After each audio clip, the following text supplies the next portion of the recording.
To our summer reading roundup, we have not one but two New York Times best-selling authors joining us with their top picks. Carley Fortune, author of Meet Me at the Lake, and Kiley, Reid, author of Such a Fun Age. And it is so fun to have both of you with us here. Make sure you guys are following along with that QR at the bottom of your screen. You can see the full list there. Welcome, you guys. Thank you so much for joining us. Thank you. It's such a pleasure having you. And I want to start, we can't talk about summer reading without talking about rom-coms. I know I'm guilty. I love a good rom-com.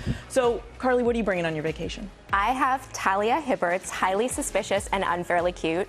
I am a huge Talia Hibbert fan. This is her first rom-com for a YA audience. So if you have a young person in your life, or if you're like me and feel like you're 17 most of the time, this is the one to pick up. It is the story of two high school students who used to be best friends, and now they are mortal enemies until they are paired up on a wilderness survival course. And it's a really sweet story, and it tackles important stuff like teenage mental health, but it's funny too. Mm-hmm.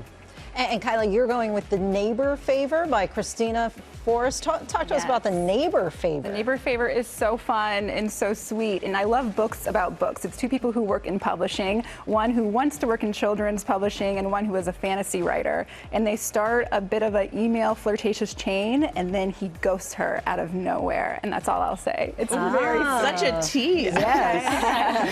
Let's talk about thrillers, because your pick takes us back in time a little bit. Tell us about it. Yeah, I'm a big Ray Bradbury fan, and this is his first novel. It's called The Fix-Up Novel, which is a bunch of short stories made into a novel. And it's a bunch of humans settling on another planet. And I love when sci-fi still keeps emotions and human people at the forefront. It's a great read.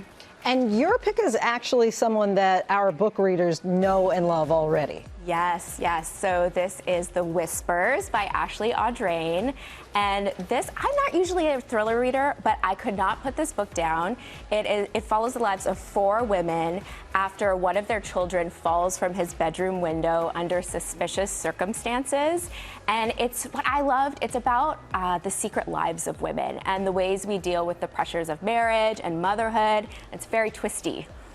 And your pick for the 2023 breakout author is Annabelle Monahan, who has a new book called Same Time Next Summer. But both of you actually picked this one. We did. Yeah, it's so must good. be a good It's book so now, right? It's so good. I think it's going to be everywhere this summer.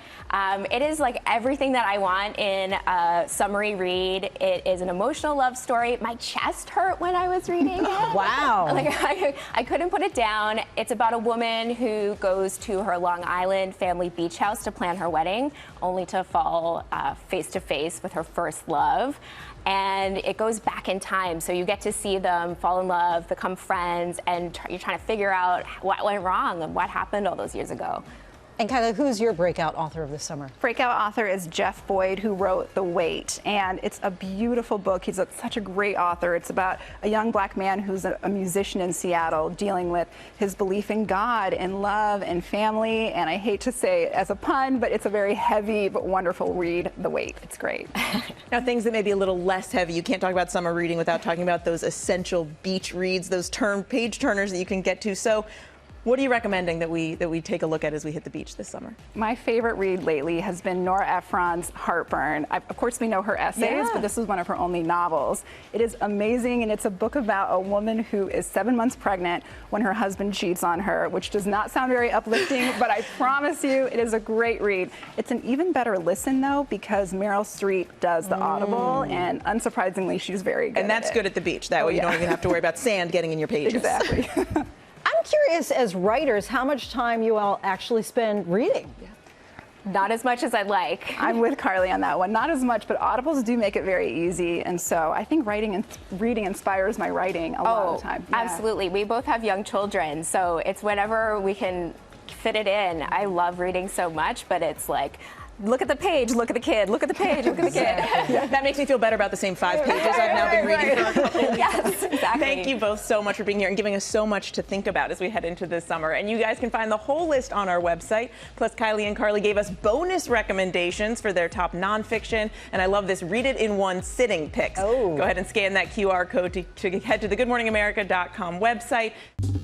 Well, hey there, GMA fans. Robin Roberts here. Thanks for checking out our YouTube channel. Lots of great stuff here. So go on, click the subscribe button right over here. to get more of awesome videos and content from GMA every day, anytime. We thank you for watching, and we'll see you in the morning on GMA.